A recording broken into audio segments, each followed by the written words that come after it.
പ്രശ്നം എന്താ? വണ്ടിയുടെ ആക്സിൽ ഒടിഞ്ഞിറങ്ങിയ എന്നിട്ട് ഇന്ന് ന്യായം പറയുന്നു. ഇതാണ് പ്രശ്നം. നീ വരാൻ പോണ മാസം ഇതുപോലെ ഒരു പ്രശ്നം ഉണ്ടായി. ഒരു മാരുതി കാർ 100 മൈൽ സ്പീഡിൽ അങ്ങോട്ട് പോകുന്നു, ഒരു അംബാസിഡർ 120 മൈൽ സ്പീഡിൽ ഇങ്ങോട്ട് പോകുന്നു. കംപ്ലീറ്റ് ജനങ്ങൾ തരിച്ച് നോക്കി നിൽക്കാൻ. എന്റെ പൊന്ന് ചേട്ടാ, മാരുതി കാർ കോട്ടയത്തേക്കും പോയി, അംബാസിഡർ എറണാകുളത്തേക്കും പോയി. അല്ല, എറണാകുളത്ത് ഇപ്പൊ സ്ഥലത്തിന് എന്ത് വില എന്ന് വിചാരിച്ച്? പണ്ട് 5000 രൂപ ഉണ്ടായിരുന്ന സ്ഥാനത്ത് നിന്ന് 2 ലക്ഷം രൂപ കൊടുക്കണം. അല്ല, രൂപയുടെ മൂല്യം ഇടിഞ്ഞതോടെ വിദേശ നാണ്യത്തിന് ഡിമാൻഡായി. ജീവിക്കണി നമ്മൾ വിദേശത്ത് തന്നെ ജീവിക്കണം. എന്റെ പൊന്ന് ചേട്ടാ, അവിടുത്തെ കുട്ടികളൊരു ഇംഗ്ലീഷിൽ സംസാരിക്കണത്. ഇംഗ്ലീഷിൽ എത്ര അക്ഷരം ഉണ്ട്? 26. മലയാളത്തിലോ? 56. അപ്പൊ 56 26 പോയാ 30 എന്ന് പറയുമ്പോ ഒരു മാസത്തിൽ 30 ദിവസം. അപ്പൊ ഒരാഴ്ച എന്ന് പറഞ്ഞാൽ 7 ദിവസം. അങ്ങനെ ആകുമ്പോ ഒരു വർഷത്തിൽ 365 ദിവസം. സംഭവം ആകെ കുഴയും. ഒന്ന് നിർത്തോ. എന്താ പ്രശ്നം? പരസ്പര ബന്ധമില്ലാതെ ഓരോന്ന് സംസാരിച്ചിട്ട് ഇപ്പൊ എന്താ പ്രശ്നമൊന്നോ? എന്ത് ബന്ധമാണ് ചേട്ടൻ പറയണത്? എന്റെ പൊന്നു ചേട്ടൻ, ബന്ധത്തിനൊക്കെ എന്താ അർത്ഥമുള്ളത്? ഈ ബന്ധം സ്വന്തം എന്നൊക്കെ പറഞ്ഞ മിഥ്യല്ലേ? എനിക്കുണ്ട് കുറെ ബന്ധുക്കാർ കോതമംഗലത്ത്. എന്റെ ഒരു അമ്മാവനാണ് മിലിറ്ററിക്കാരനാ. മിലിറ്ററിക്കാരുടെ പവറാണ് പവർ. എന്റെ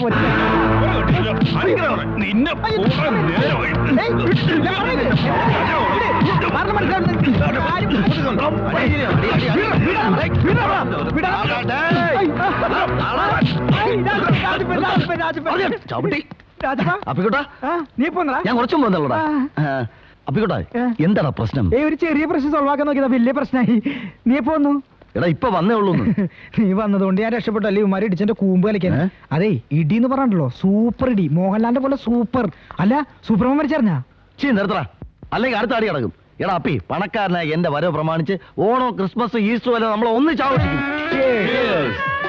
ഡിയർ ഫ്രണ്ട്സ്, ഈ സന്തോഷവേളയിൽ ഞാൻ എന്റെ ആത്മാർത്ഥ സുഹൃത്തിനോടുള്ള വാക്ക് പാലിക്കുകയാണ്. ഇതാ നിന്റെ വിസ. ഒരാഴ്ചക്കകം നീ ഗൾഫിലേക്ക് പറഞ്ഞു. അവിടെ എന്ത് പണി എനിക്ക്? ഇവിടെ എന്ത് പണിയാ നിനക്ക്? കാർപ്പന്റർ. അവിടെ കാർ പെയിന്റർ. രണ്ടും തമ്മിൽ നല്ല ചേർച്ചയാ. പിന്നെ നീയും എന്നെ പോലെ വലിയ കോടീശ്വരനാവുമ്പോ ഈ പാവം പിള്ളേരെയും കൈ പിടിച്ചു ഉയർത്തി എന്നെയും ചവിട്ടി മെതിക്കരുത്. ഒരിക്കലില്ലടാ. ഞാൻ ഗൾഫിൽ പോയി വലിയൊരു കോടീശ്വരനായി തിരിച്ചു വരുന്നു. നീ ഇവിടെ ബിസിനസ് ഒക്കെ ചെയ്ത് പൊളിഞ്ഞ് കുത്തുപാളെടുത്ത് വലിയൊരു പിച്ചക്കാരനാകുന്നു. അങ്ങനെ സംഭവിച്ചു എന്ന് വിചാരിക്കുക. ഈ പിച്ചക്കാരൻ ഒരു തെരുവിലൂടെ പിച്ചയെടുത്ത് നടക്കുന്നത് ഫോറിൻ കാറിൽ വരുന്ന ഞാൻ ഈ ഗൾഫുകാരൻ കാണുന്നു. വേണമെങ്കിൽ എനിക്ക് നിന്നെ കണ്ട ഭാവം നടിക്കാതെ പോവാം. പക്ഷെ ഞാൻ വണ്ടി നിർത്തും. എന്നിട്ട് കാറിൽ നിന്ന് ഇറങ്ങി ഒരു 100ന്റെ നോട്ടെടുത്ത് നിന്റെ പിച്ചപാത്രത്തിൽ ഇട്ട് തരും. ആര് ചെയ്യണം അങ്ങനെയൊക്കെ? അതാണ് അപ്പിക്കുട്ടൻ. എന്റെ കൂളിംഗ് ഗ്ലാസ് എടാ, വെറുതെ ആണോടാ നീ നന്നാവാത്തത്? നന്നാവണെങ്കിലേ ബൂസ്റ്റ് കഴിക്കണം. Boost is the secretariat of my energy എന്ന് TV പരസ്യത്തിൽ കണ്ടിട്ടില്ലേ? TV ഓൺ ചെയ്താൽ ഇപ്പൊ പരസ്യം മാത്രമേ ഉള്ളൂ. TVക്കൊക്കെ ഇപ്പൊ എന്താ വില? അല്ല, പ്രോഡക്റ്റ് ചെലവാവണമെങ്കിൽ പരസ്യം വേണം. പക്ഷെ അതുകൊണ്ട് എന്താ കാര്യം? ഏത് മതിലേൽ നോക്കിയാലും പരസ്യം പതിക്കരുത്, പരസ്യം പതിക്കരുത് എഴുതി വെച്ചിരിക്കുകയും ചെയ്യും.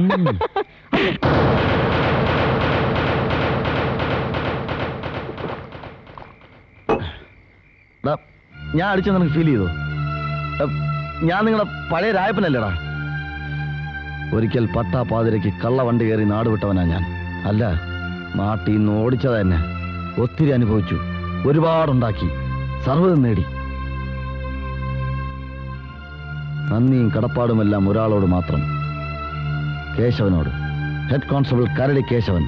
അയാളിപ്പോ ഹെഡ് കോൺസ്റ്റബിൾ അല്ല, SI യോ? അതെ, റിട്ടയർ ചെയ്യാൻ 1 വർഷമുള്ളൂ. അപ്പോഴാ പ്രൊമോഷൻ കിട്ടിയത്. ഗുഡ്.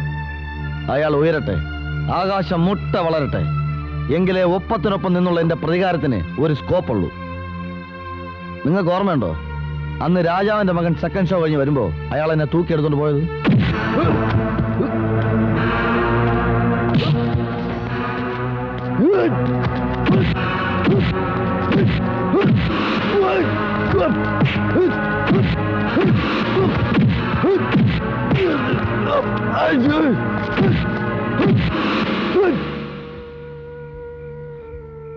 അയാളുടെ മോൾ അഞ്ജുവിന് ഒരു ചെറിയ പ്രേമലേഖനം കൊടുത്തതിന് കിട്ടിയ ശിക്ഷ. ആ ഇടിയുടെ വേദന ഇപ്പോഴും മുതുകിലുണ്ടടാ. ആ വേദന മാറണമെങ്കിൽ എന്റെ പ്രേമ നിഷ്കരണം തള്ളിക്കളഞ്ഞ അയാളുടെ മകൾ അഞ്ജുവിന് എനിക്ക് കെട്ടണം. കല്യാണം കഴിച്ച അയാളുടെ മകളെ ജീവിതകാലം മുഴുവൻ പോറ്റുന്നതാണോ നിന്റെ പ്രതികാരം? അത് പറഞ്ഞാൽ നിനക്ക് മനസ്സിലാവില്ല. ഈ രായപ്പൻ തിരിച്ചു വന്നത് തന്നെ അതിനു വേണ്ടിയാ. അപ്പൊ മണിയോ? മണി ഒരു പ്രശ്നമേ അല്ല, ഇഷ്ടം പോലെ വരി അറിയാം. ഇത് ആ മണിയല്ല, മണികണ്ഠൻ, അവളുടെ മുറച്ചെറുക്കൻ. ശരിയാ, അവളെ മാത്രമേ കെട്ടൂന്ന് 1000 വട്ടം കുന്നുകുഴി കവലെ വെച്ച് ആവർത്തിച്ച് പ്രഖ്യാപിച്ചവനവൻ. അതൊന്നും ഒരു തടസ്സാവില്ല. ഒരു ഗവൺമെന്റ് ജോലി കിട്ടിയാലേ അവനെ കൊണ്ട് കെട്ടിക്കുമെന്ന് കരടി കേശവന് പ്രഖ്യാപിച്ചിട്ടുണ്ട്. അത് നടക്കില്ല. നിങ്ങൾ ധൈര്യമായിട്ട് എന്റെ കല്യാണം പ്രൊസീഡ് ചെയ്തു. രാജപ്പൻ വന്നിട്ടുണ്ടെന്ന് ഞാൻ അറിഞ്ഞു, പക്ഷേ കണ്ടില്ല. ഇത്തിരി കാശൊക്കെ ഉണ്ടാക്കിയിട്ടുണ്ടെന്നും ഞാൻ കേട്ടു. ഇത്തിരി കാശ കോടീശ്വരൻ കോടീശ്വരൻ. അവനിട്ടിരിക്കുന്ന പാന്റ് ഷർട്ട് എന്തിനും അണ്ടർവെയറിന് ഒരു ലക്ഷങ്ങളെ വില. നേരോ? ഓവർ ആകരുത്. നീ എന്ത് പറയണ? എന്റെ പൊന്നു സാറ്, ഞാൻ നുണ പറയണതല്ല. 1992 ഞാനും രാജപ്പനും കൂടി ഷർട്ട് എടുക്കാൻ പോയി. ഷർട്ടിന് എന്താ വില എന്നറിയോ? 300 രൂപ 90 പൈസ. അന്ന് ഇത്തിരി ധൃതി ഉള്ളതുകൊണ്ട് ഇട്ട് നോക്കാൻ പറ്റിയില്ല. വീട്ടിൽ ചെന്നിട്ട് നോക്കിയപ്പോലെ ഭയങ്കര ഇറക്കം. ഇറക്കത്തിൽ ഞാൻ സാധാരണ ന്യൂട്രലിൽ പോകാറല്ലോ. ഞാൻ നോക്കുമ്പോഴാ എന്റെ ഓപ്പോസിറ്റ് ലോറി ചീറി പാഞ്ഞു വരുന്നു. തിരിഞ്ഞു നോക്കുമ്പോഴോ ഒരു ബസ്. എന്റെ പൊന്ന് സാറേ, രണ്ടും കൂടി കൂട്ടിമുട്ടി. അയ്യോ. ഓൺ ദി സ്പോട്ടിൽ 20 പേര് വേറെ ബസ് കയറി പോയി. ഈ ബസ്സിലൊക്കെ യാത്ര ചെയ്യുന്ന ആൾക്കാരെ സമ്മതിക്കണം. നമ്മൾ യാത്ര ചെയ്യണേ കാറിൽ യാത്ര ചെയ്യണം. ഇന്ത്യയിലൊക്കെ ഇപ്പൊ എത്ര തരം കാറുകളുള്ളത്? ഇന്ത്യയിലൊരു കാറുണ്ട് കമലഹാസന്റെ. എന്താ പെർഫോമൻസ്! നിർത്തിക്ക്.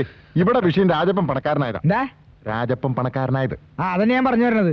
രാജപ്പന്റെ സമ്പാദ്യം മുഴുവൻ നാറി അക്കൗണ്ടിലല്ലേ? നാരിയൊക്കെ ഉണ്ടോ? നാറി അക്കൗണ്ട് അല്ല സാറേ, NRI അക്കൗണ്ട്. NRI, ആ, പിന്നെ സ്വന്തമായിട്ട് 3 ഫ്ലൈറ്റ്. 3 ഫ്ലൈറ്റോ? ഫ്ലൈറ്റ് അല്ല, ഫ്ലാറ്റ്. ഓ, ഫ്ലാറ്റ്. പിന്നെ കാറിന് കാറ്, പെണ്ണിന് പെണ്ണ്. പെണ്ണോ? പെണ്ണിന് പെണ്ണല്ല, പൊന്നിന് പൊന്ന്. അറബിയില് പൊന്നിന് പെണ്ണെന്ന് പറയാ. രാജപ്പന് ഒരുപാട് കല്യാണാലോചനകൾ വരുന്നുണ്ട്. എല്ലാം കൊമ്പത്തുന്ന. അതിനൊന്നും കാര്യമില്ലല്ലോ. എന്തു പറ്റി? രാജപ്പന് ഇഷ്ടപ്പെടണ്ടേ? തുറന്നു പറയാലോ സാറേ, രാജപ്പന്റെ മനസ്സിൽ പെണ്ണിനെ കുറിച്ച് കൊച്ചു കൊച്ചു സ്വപ്നങ്ങളുണ്ട്. പെണ്ണിന്റെ അച്ഛൻ എന്ന് പറഞ്ഞാൽ സാറിനെ പോലെ തന്റേടി ആയിരിക്കണം. ഒരു സർക്കാർ ജോലിക്കാരനാകണം. കുറഞ്ഞ പക്ഷം ഒരു പോലീസുകാരനെങ്കിലും ആയിരിക്കണം. അയ്യേ, ഞാനെന്ത് മണ്ടരാ? അയ്യേ അയ്യേ അയ്യേ അയ്യേ, സാർ പോലീസുകാരനല്ലേ? അതെ. സാറിനൊരു മോളില്ലേ? ഉണ്ടല്ലോ. തോമസ് കുട്ടി, നമുക്ക് ഇത് ആലോചിച്ച പോരെ? മതിയല്ലോ. എന്തൊരു ബുദ്ധി! എനിക്ക് യാതൊരു സമ്മതക്കുറവുമില്ല. തൃപ്തിയാ. ഒന്നിങ്ങ് വന്നേ. കേട്ടു വാ. കേട്ടോടി പങ്കി, നമ്മുടെ രാജപ്പൻ നിങ്ങൾ എന്തിനുള്ള പുറപ്പാടാ? എന്റെ മോടെ കെട്ടു നടത്താനുള്ള പുറപ്പാടാ. ഞാൻ ജീവിച്ചിരിക്കുമ്പോ നടക്കില്ലടാ. മതി, ചത്തിട്ട് മതി. 2 or 3 ദിവസം ഞാൻ കാത്തിരിക്കാൻ തയ്യാറാ. അങ്ങനെ എന്റെ കാറ്റ് പെട്ടെന്ന് പോകുന്നു നീ കരുതണ്ടടാ. അയ്യോ അച്ഛാ, കാറ്റ് പോയോ? ഇല്ലടാ. നിങ്ങൾ എന്താ അച്ഛനെ കൊല്ലാൻ പോവാണോ? ദേഷ്യം വന്ന അച്ഛന് വലിയ കൂടുതൽ ഡോക്ടർ പറഞ്ഞത് ഓർമ്മയില്ലേ? അതിനിപ്പോ ഞാൻ എന്താ ചെയ്യേണ്ടത്? നമ്മുടെ മോൾ ഇതൊന്നും സമ്മതിക്കില്ല. അവൾക്ക് മണിയണ്ടനെ മതിയെന്ന വാശിയില്ല. എടീ, വേലയും കൂലി ഇല്ലാത്ത ഒരുത്തിന് കെട്ടിച്ചു കൊടുക്കാൻ എനിക്ക് 10 പലതും ഇല്ലടി. നിങ്ങളുടെ പങ്കക്ക് വാക്ക് കൊടുത്തത് ഞാനല്ല. ഓ, സാരമില്ല. അവന് സർക്കാർ ഉദ്യോഗം കിട്ടിയെങ്കിൽ മാത്രമേ ഞാൻ പെണ്ണു കൊടുക്കുമെന്നേ പറഞ്ഞിട്ടുള്ളൂ. അവനത് കിട്ടുകയുമില്ല, ഞാനത് നടത്തുകയും ചെയ്യും. പിന്നെ സമയം കളയാതെ നീ നിന്റെ മോളെ കാര്യവിവരത്തിനൊന്ന് ഗുണദോഷിക്ക്. എന്ത് വില കൊടുത്തിട്ടാണെങ്കിലും രാജപ്പനെ ഞാനിവിടെ പെണ്ണ് കാണാൻ വരുത്തും. അകത്തെല്ലാവർക്കും സമ്മതമാണെങ്കിൽ ഞങ്ങള് രാജപ്പനെ ഇപ്പൊ തന്നെ വരുത്താം. ഇപ്പോഴോ? ഇപ്പൊ രാജപ്പ,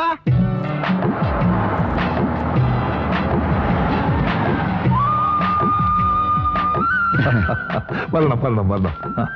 നമ്മൾ തമ്മിൽ കണ്ടിട്ട് ഒരു 5 വർഷമായല്ലേ? മോനെ, നീ പഴയതൊന്നും മനസ്സിൽ വെച്ചേക്കരുത്. അതല്ല, ഈ തിരക്ക് പിടിച്ച ബിസിനസ്സിനിടയിൽ ഒരു ദുസ്വപ്നം പോലെ ഞാൻ എന്നേ മറന്നു. വരൂ.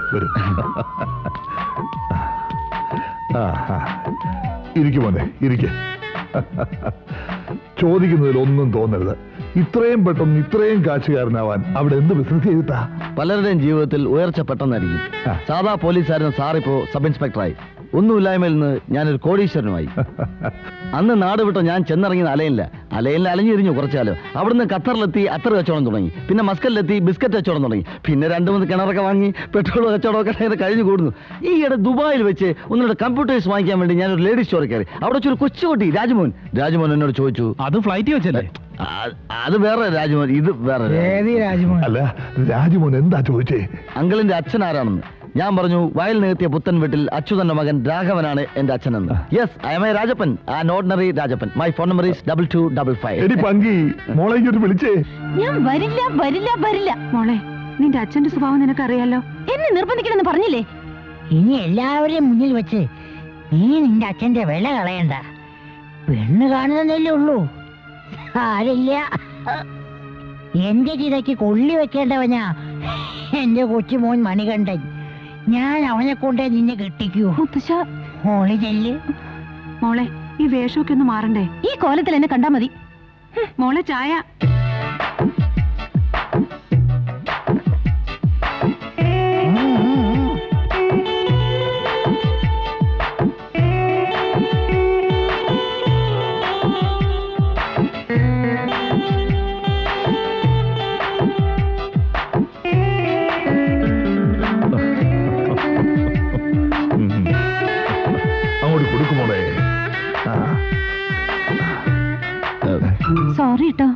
എന്താ മോളെ ഇത്?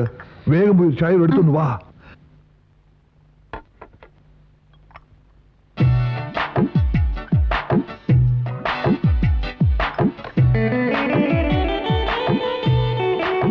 അന്ന് ഷേക്ക് നേരിട്ട് ഇടപെട്ടല്ലേ പ്രോബ്ലം സോൾവ് ചെയ്ത്. ആണോ? ആ, പിന്നെ കൊടുക്കും മോളെ.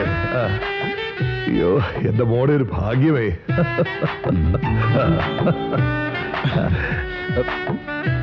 ചായ എങ്ങനുണ്ട്? Good good. ഇതുപോലെ ഒന്നുകൂടെ കിട്ടുമോ? നോക്കി നിൽക്കാതൊന്നും എടുത്തോണ്ട് വാ മോളെ. അവളുണ്ടാക്കിയതാ. എന്തോ ഒരു കൈപ്പുണ്യമാണെന്നറിയാവോ? എനിക്ക് കുടിച്ചപ്പോഴേ തോന്നി. ആ, വാ മോളെ.